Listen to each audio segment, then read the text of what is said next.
Hello everyone, আজকের এই ভিডিওটাকে একটা ডেইলি লাইফ ব্লগও বলতে পারেন, কারণ আজকের এই ভিডিওতে আমি শেয়ার করব আমার সারাটা দিন কিভাবে যায়। সকালে ঘুম থেকে উঠেই রেডি হয়ে খাওয়া দাওয়া শেষ করে আমাকে বের হয়ে যেতে হয় ক্লাসের উদ্দেশ্যে। অ্যান্ড প্রতিদিন 12টা থেকে 4টা অলমোস্ট 3 থেকে 4 ঘন্টা কন্টিনিউ ক্লাস কমপ্লিট করতে হয়। এত লম্বা সময় ক্লাস কন্টিনিউ করার পর মাথাটা একদমই ব্যথা হয়ে যায়। তাই ছুটির পর যেহেতু সন্ধ্যায় বাসায় ঢোকার আগে অবধি আমি একদমই ফ্রি থাকি, তাই এই ফ্রি টাইমটা আমি আমার নিজেকে দেওয়ার চেষ্টা করি, কারণ আমি মনে করি শত ব্যস্ততার মাঝেও নিজেকে টাইম দেওয়া দরকার। এতে আপনি আপনার ডিপ্রেশন, হতাশা, চিন্তাগুলো থেকে কিছুটা হলেও রেহাই পাবেন। তাই অবভিয়াসলি শত ব্যস্ততার মাঝেও সবাইকে টাইম দেওয়ার মাঝেও নিজেকে অন্তত 1 ঘন্টা করে হলেও ডেলি টাইম দিবেন। এরপর গাড়ি থেকে নেমে হেঁটে যাওয়ার সময় এই সুন্দর দৃশ্যটা চোখে পড়ে, তাই ক্যামেরায় আর না বন্দি করে পারলাম না।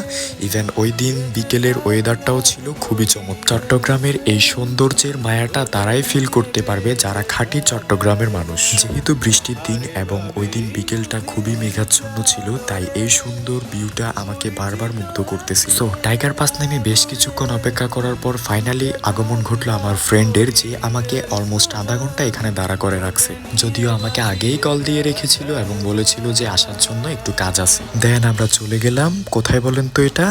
ইয়েস, আপনি যদি চট্টগ্রামের মানুষ হয়ে থাকেন তাহলে এক দেখাই এই জায়গাটা চিনে যাবেন। এটা হচ্ছে আমাদের চট্টগ্রামের নিউ মার্কেট। আসলে আমার ফ্রেন্ড তার আম্মুর জন্য এই ধরনের একটা মোবাইল নিবে, তাই আমরা চলে গেলাম নিউ মার্কেট। ইভেন আপনারাও যারা রিজনেবল প্রাইসের মধ্যে এই ধরনের ফোনগুলো নিতে চান তারা অবশ্যই নিউ মার্কেট যেতে পারেন। দরদাম করে নিলে খুবই ভালো ফোন পারচেস করতে পারবেন। বেশ কিছুক্ষণ বেশ কিছু মডেল দেখার পর ফাইনালি আমরা এই ফোনটা পারচেস করি, যেটার মডেল নোকিয়া 106।